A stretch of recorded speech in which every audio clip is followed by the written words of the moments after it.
இங்கே இந்த படத்தோட ஹீரோ ஒரு கெஃபே வச்சு நடத்திட்டு வந்துட்டுருக்காரு. அந்த கெஃபேக்கு ஒரு நாள் வந்து ஜூனி அப்படிங்கிற ஒரு பொண்ணு வந்து வராங்க. ஹீரோக்கு பார்த்ததுமே அந்த பொண்ணு வந்து ரொம்ப பிடிச்சிருது. பட் பேசலான்னு ட்ரை பண்ணால் எப்பவுமே அந்த பொண்ணு ஹெட்ஃபோன்ஸ் போட்டுட்டு ஏதாச்சும் ட்ராயிங் பண்ணிகிட்டே இருக்காங்க. அப்படி தான் அன்றைக்கி ஹீரோவை வரைஞ்சிருப்பாங்க. பட் பக்கத்தில் போனதும் பயத்தில் அதை கசக்கி தூக்கி போட்டுடுறாங்க.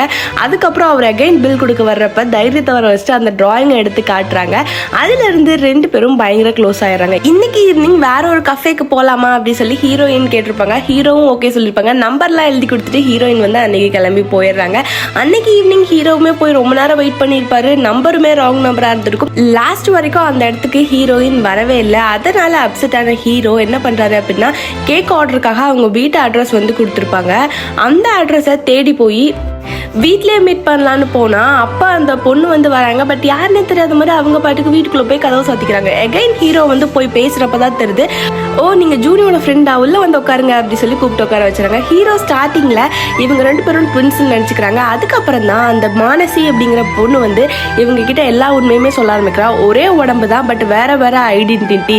மானசியும் நான் தான், ஜூனியும் நான் தான் அப்படி சொன்னதும் ஹீரோ பயங்கர ஷாக் ஆயிடுறாரு.